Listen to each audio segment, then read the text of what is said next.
Welcome to another episode of Tactical Tuesday with Modern Milsim. Through this podcast, we will bring you real-world tactics, techniques, and procedures that will enable you to succeed on the Milsim battlefield. It's time to make ready.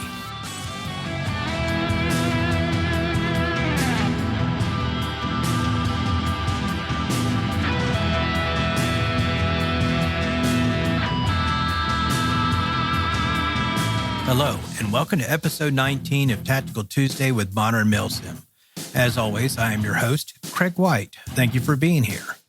Well, since our last episode was about offensive operations, I thought it made sense to follow up with an episode about defensive operations and how to defend objectives and critical terrain. So let's get to it. So what are defensive operations? Defensive operations are actions conducted to defeat an enemy attack, to gain time, to economize forces, and or develop conditions favorable for offensive operations. Most often, defensive operations are the means for a unit commander to create conditions for a counteroffensive that allows his forces to regain the initiative. However, defensive operations can also be conducted to retain key or decisive terrain, to deny a key or vital area from the enemy, to fix the enemy as a prelude to offensive operations, to counter enemy action and or to increase the enemy's vulnerability by forcing the enemy commander to concentrate his attention on subordinate units instead of on the larger picture.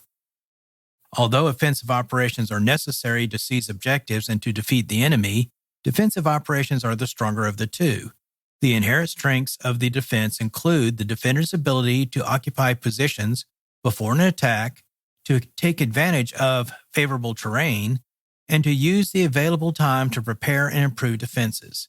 A defending force stops improving its defensive preparations only when it withdraws or engages enemy forces. Central to defensive operations is that the unit OIC seeks opportunities to counterattack and regain the initiative against the enemy. A defending force does not wait passively to be attacked. Instead, it aggressively seeks ways of attriting and weakening enemy forces. A defending force also maneuvers to place the enemy in a position of disadvantage and to attack the enemy at every opportunity. The key to successful defensive operations is to seize the initiative from the attacking enemy. As such, both the static and mobile elements of a defense combine to deprive enemy forces of the initiative and to successfully transition to offensive operations. As with offensive operations, defensive operations apply to both the operational and tactical levels of Milsim combat.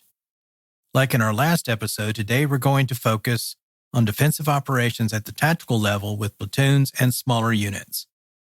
I'll circle back around to discussing defensive operations at the operational level in a later episode of this podcast. So before we get into the details of defensive operations, we need to discuss the 7 characteristics that are common to them. These characteristics are disruption, flexibility, maneuver, mass, operations in depth, preparation, and security. So let's talk about each of them in more detail. The first characteristic of defensive operations is disruption. Defending forces seek to disrupt enemy attacks by taking actions that desynchronize the enemy's operations. These actions include deceiving or destroying the enemy's recon elements, breaking up the enemy's combat formations, separating enemy unit echelons from each other, and impeding the enemy's ability to synchronize its forces in a combined arms attack. The platoon or squad leader must direct his unit to conduct spoiling attacks to impede the enemy's ability to focus its combat power and counterattack the enemy to prevent it from exploiting after a successful attack. Disruption also involves any effort to cause negative effects on the enemy, command, control, and communications. You want the enemy to be disrupted enough so that instead of attacking in one massed attack, he is attacking with ineffective separate and/or sporadic attacks. Particularly, the defending force seeks to degrade the enemy's fires, command and control, and its reserves. Doing so will stall or stop enemy forces and allow the defending force to regain the initiative. Next is flexibility. Defensive operations require flexible plans that anticipate enemy actions and allocates resources accordingly. Squad and platoon leaders must be able to shift the main effort of their defense as circumstances require it. They must establish battle positions in depth and use reserves in spoiling attacks and counterattacks to not only disrupt the enemy's attack, but also allow their force to transition to offensive operations.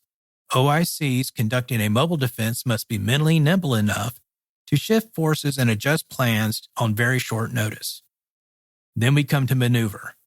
Maneuver allows the defending force to achieve and exploit a position of advantage over an enemy force.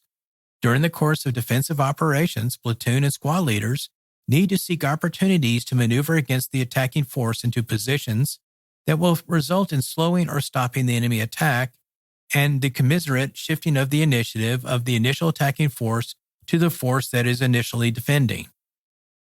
Next is mass. Mass is the concentration of combat power for a single purpose. With defensive operations, that purpose is to focus and concentrate the effects of defensive direct and/or indirect fires against the enemy so as to allow the defenders to seize the initiative. Defenders can give up ground to gain time that allows them to mass and concentrate direct and/or indirect fire effects on critical points of the enemy's offensive operations.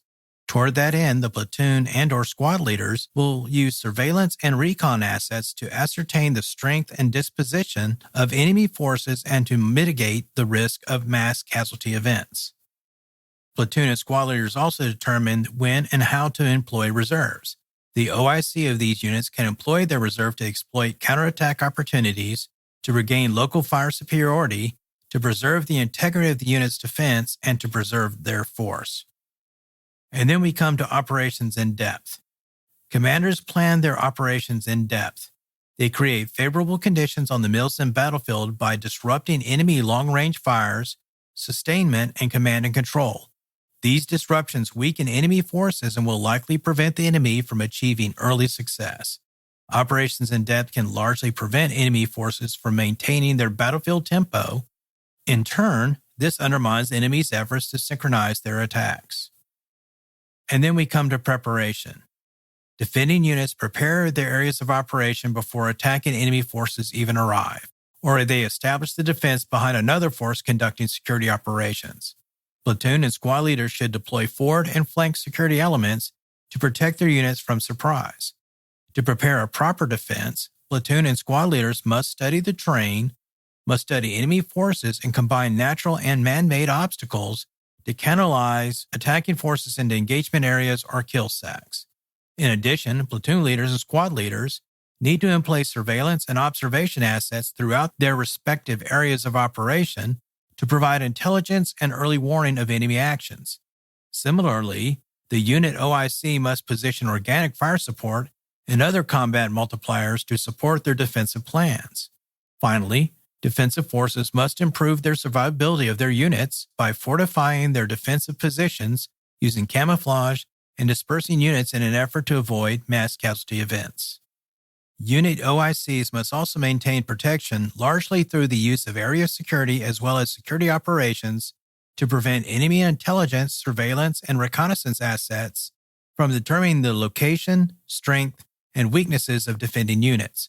These operations also serve to provide early warning, to continuously disrupt enemy attacks, and efforts to preserve combat power. Now, defensive operations are typically built around three different types of defenses. They are the area defense, the mobile defense, and the retrograde-based defense. So let's talk about the area defense first. The area defense focuses on retaining terrain where the bulk of the defending force positions itself in mutually supporting prepared positions. The defending force uses these prepared positions to control the terrain between them. The decisive operation in an area defense is defeating the enemy attack within the engagement area. Commanders draw the enemy into engagement areas wherein defenders destroy them using mass fires, obstacles, and other assets. The area defense is a type of defensive operation that concentrates on denying enemy forces access to particular terrain for a specific time, rather than simply destroying the enemy outright. The focus of an area defense is on retaining terrain where the bulk of the defending force positions itself in mutually supporting and prepared positions. With the area defense, the unit retains terrain by absorbing the enemy into interlocking series of defensive positions where it can be destroyed largely by fires. A unit OIC should conduct an area defense when the following conditions occur. 1. when directed to defend or retain specific terrain. 2. When he does not have the resources to establish a striking force. 3. When his forces have less mobility than the enemy. 4. When the terrain affords natural lines of resistance and limits the enemy to a few well-defined avenues of approach. 5. When there is enough time to organize positions and fortify defenses. 6. When terrain constraints and lack of friendly air superiority limits a striking force's options in a mobile defense to a few probable deployment options. The area defense retains dominance over a given geographical location. A unit does this by employing fortified defensive lines, the use of a screening force to provide early warning of any actions by the enemy, and a reserve element to react to unexpected enemy actions and/or to reinforce defensive positions. Pre-plotted indirect fires and close air support missions are also essential. Units maintain positions and control the terrain between enemy forces and the terrain the enemy is seeking to seize or occupy. In an area defense, defenders focus their collective fires and any counterattacks against the enemy in specific engagement areas designated by their unit OIC. Toward that end, unit OICs can use their reserve to reinforce fires, add depth, block or restore a position by counterattack, to seize the initiative and to destroy enemy forces. Now, an engagement area is an area where the unit OIC intends to contain and destroy an enemy force with the massed effects of all weapons and supporting systems available to him or her. In the area defense, commanders shape the enemy approach and direct enemy formations into the engagement areas. They then concentrate overwhelming combat power in a focused area to defeat an enemy attack. The unit OIC utilizes 7 steps to determine where to place engagement areas. They are to identify all likely enemy avenues of approach, to determine likely enemy schemes of maneuver, to determine where the OIC wants to kill the enemy force, to plan and integrate obstacles such as wire and mines, to emplace weapon systems, to plan and integrate indirect fires, and back brief or rehearse the missions of units assigned to that engagement area. At the small unit level, an area defense typically employs 3 squads or teams and rotates them through 3 tasked responsibilities: manning the line, manning the reserve, and patrolling forward. Each squad or team will take turns conducting these responsibilities on a 2-hour shift basis. It is important to note that an effective area defense relies on defense in depth. Defense in depth is essentially a defense where your forces are in place in concentric rings around the objective to be defended. During the attack, the outer rings weaken the enemy attack before moving inward to other defensive positions located closer to the objective being defended. Eventually, the defenders will reach what I call a final defensive or hard line, where the defenders will hold their position and will no longer give up terrain as part of their defense. The area defense is probably the most common form of defensive operation that you will encounter on the Milsim battlefield. So now we get to the mobile defense. Unlike the area defense, the mobile defense focuses on the movement of enemy forces instead of on the terrain. In a mobile defense, the counterattack by the striking force is the decisive operation. The more commanders know about the enemy's situation, the more they can weight the counterattack. The mobile defense is a type of defensive operation that concentrates on the destruction or defeat of the enemy through a decisive attack by a striking force. The mobile defense focuses on defeating or destroying enemy forces by allowing them to advance to a point where they are exposed to a decisive counterattack by the striking force. The mobile defense is based on 2 elements: a fixing force and a striking force. A fixing force is the element designated to fixing or preventing the enemy from moving away from a specific area for a specific period of time. The unit OIC commits the minimum possible combat power to its fixing force that is necessary to conduct shaping operations to control the depth and breadth of the enemy advance. A fixing force supplements a striking force by fixing attacking enemy forces in place, by canalizing attacking enemy forces into ambush kill zones, and/or by retaining areas from which the striking force will launch its decisive counterattack.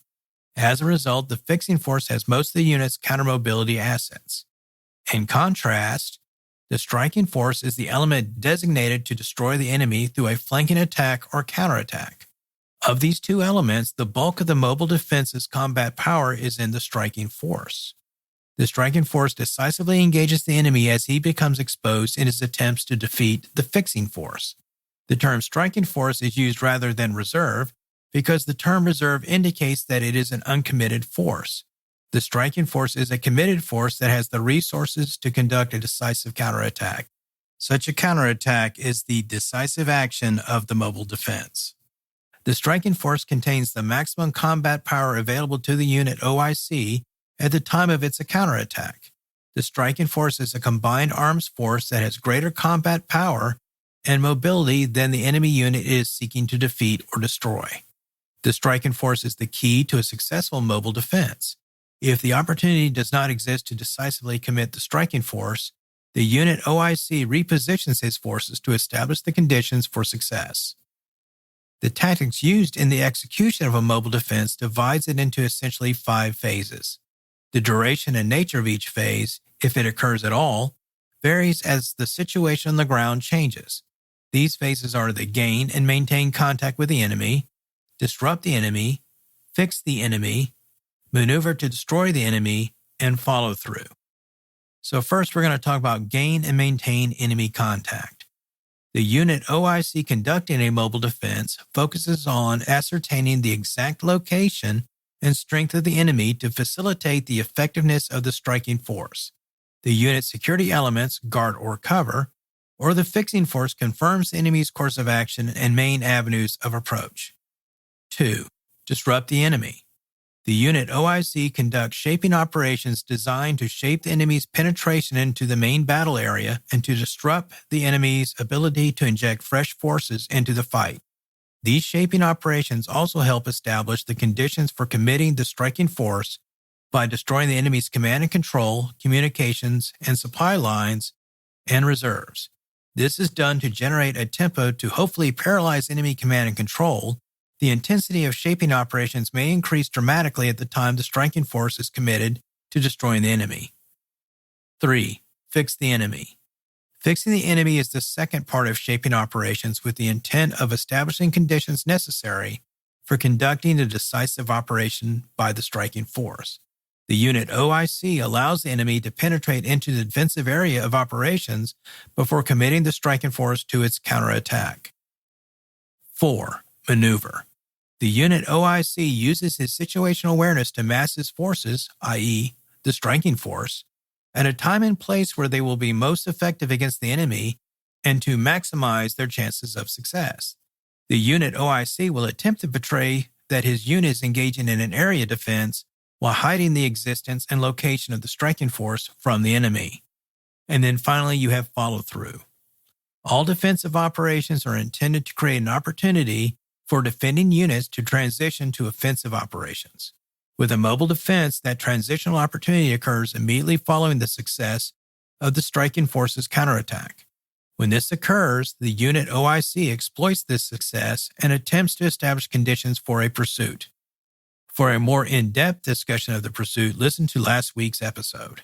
Because the mobile defense relies on multiple engagements throughout the area of operations, while simultaneously resourcing striking, fixing, and reserve elements, smaller units such as platoons or squads are not typically task organized as the striking element. Instead, smaller units generally conduct area defenses or delaying actions as part of the fixing force. Alternatively, smaller units can constitute a portion of the reserve element. Unlike the area and mobile defense, the retrograde-based defense is focused on movement of friendly forces. The retrograde is a type of defensive operation that involves organized movement away from the enemy. A unit OIC may voluntarily perform this defense, or the enemy force may dictate this defense for him. Usually, the retrograde defense is only performed when authorized by the commander of the higher echelon units. Because a retrograde defense is not conducted in isolation, it is most often performed by a company or larger units. In any event, there are 3 flavors of the retrograde defense. They are the delay, the withdrawal, and the retirement. So let's talk about delay first. A delay is when a force under pressure trades space for time by slowing down the enemy's momentum and inflicting maximum damage on enemy forces without itself becoming decisively engaged. With a delay, Defending units trade ground to gain time while retaining flexibility and freedom of action to inflict maximum damage on pursuing enemy forces. While the enemy gains access to vacated ground, defending forces have time to conduct necessary operations while retaining freedom of maneuver. The delay in action can best be summed up with the phrase, hit hard, then move. A delay has three components. First is the ability to stop or slow the enemy's momentum while avoiding decisive engagement. Second is the ability to degrade the enemy's combat power. And third is the ability to maintain a mobility advantage. There are two types of delaying operations at the small unit level. They are delay within a sector and delaying forward of a specific line for a specified time. With the delay within a sector, a unit is tasked with delaying the enemy in a specific sector. This form of delay is normally assigned to a unit when force preservation is the highest priority and whether there is considerable depth in the area of operations. With the delay forward of a specified line for a specified time, the unit operates forward of a specific line or other control measure designated by the parent unit's OIC and usually for a specified period of time. This form of delay is typically performed by battalion or larger echelon units as part of a shaping operation of a larger battle plan.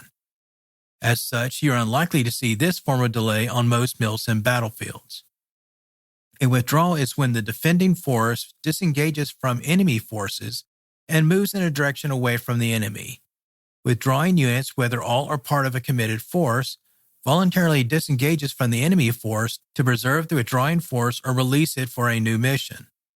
A retirement is when a force out of contact moves away from the enemy.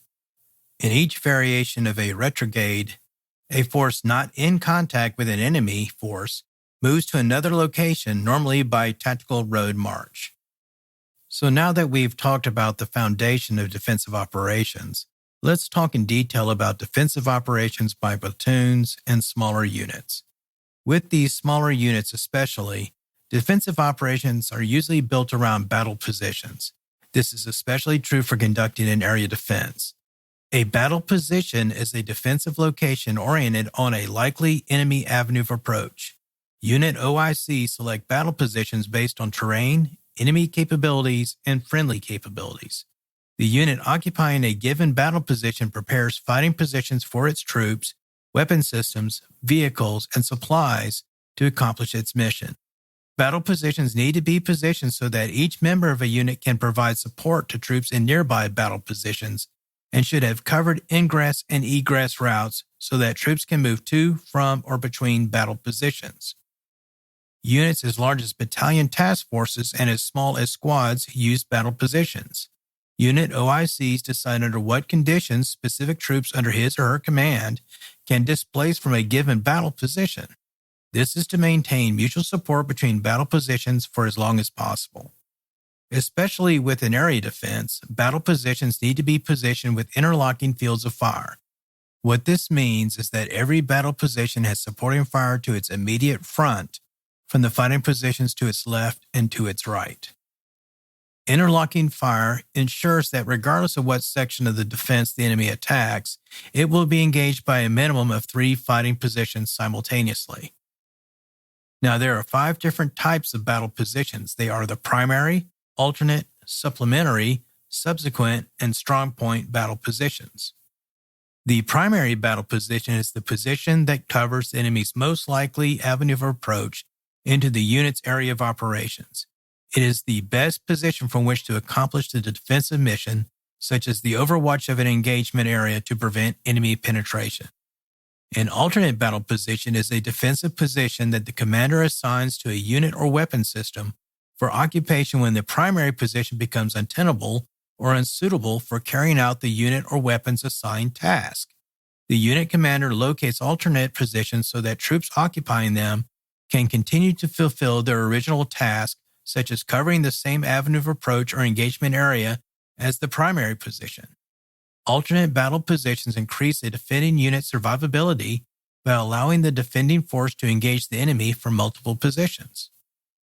A supplementary battle position is a defensive position located within a unit's assigned area of operations that provides the best sectors and defensive terrain along the avenue of approach that is not the primary avenue where the enemy is expected to attack.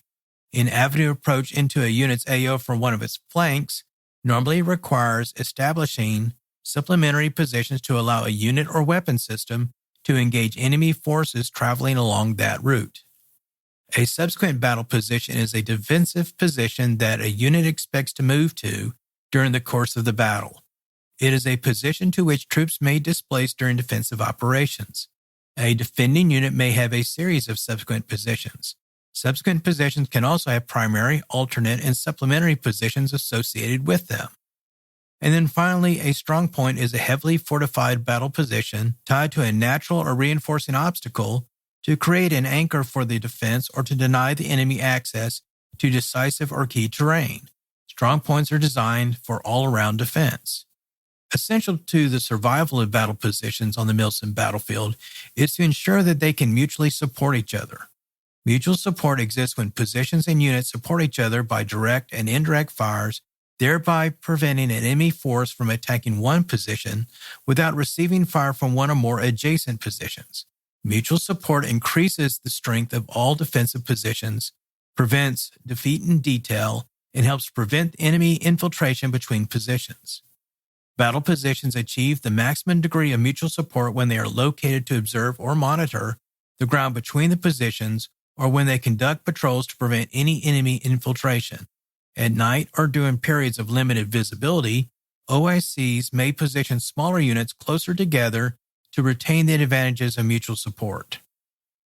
To be successful during defensive operations, the unit OIC seeks to defeat the attacks of enemy forces by treating those forces with repeated, unexpected engagements before they can conduct their final assaults on friendly defensive positions.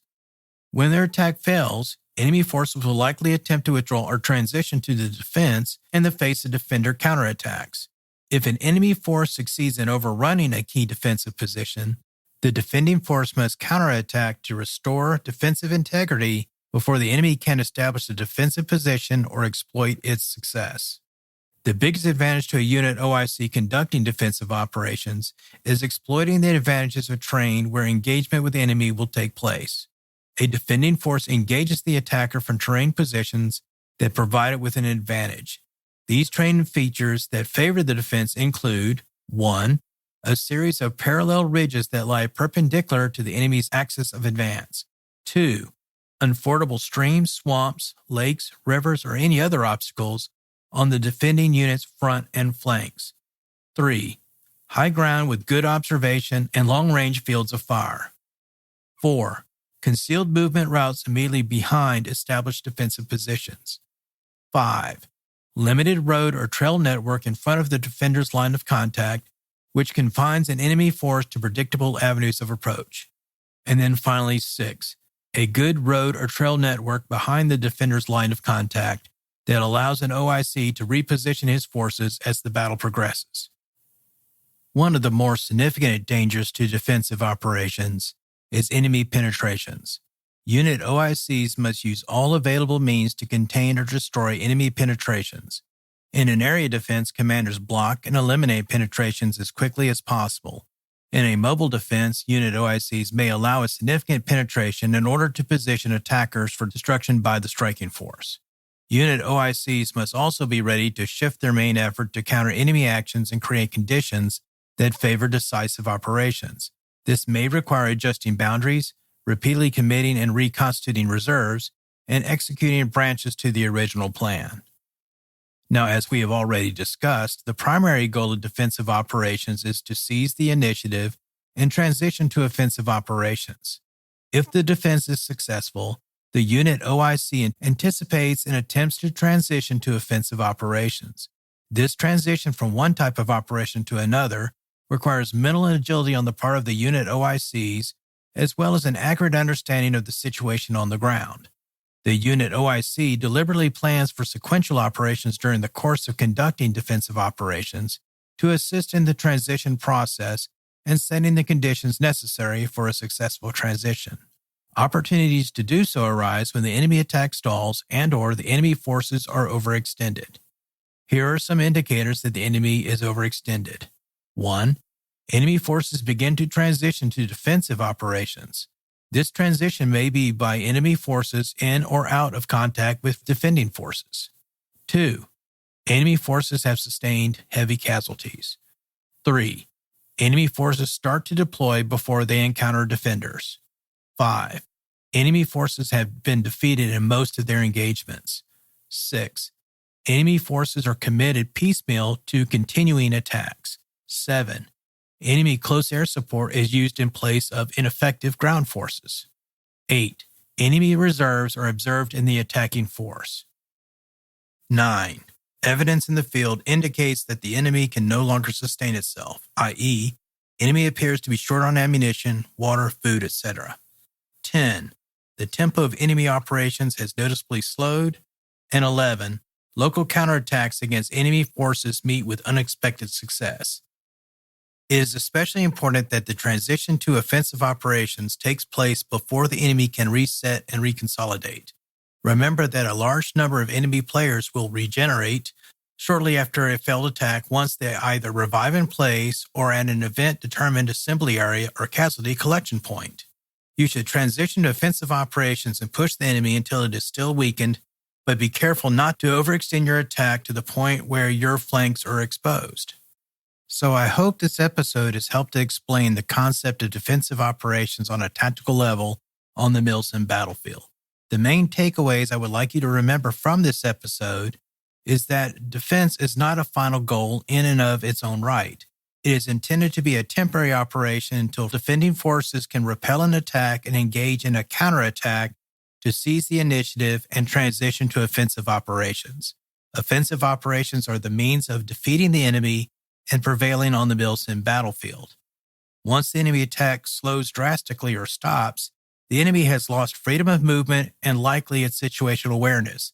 This is the time to counterattack hard with combined arms to render him combat ineffective and to create the opportunity to seize key terrain and/or objectives previously lost to the enemy.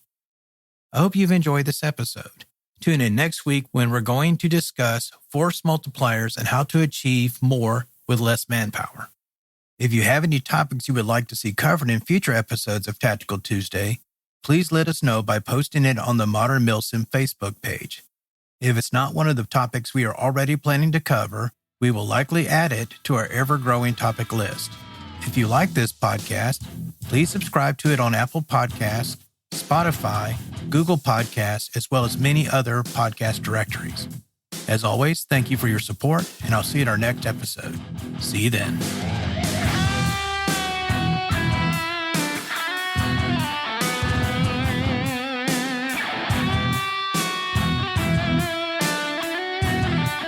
To our listeners out there, thank you for tuning in, and I look forward to providing you with new episodes every 2 weeks.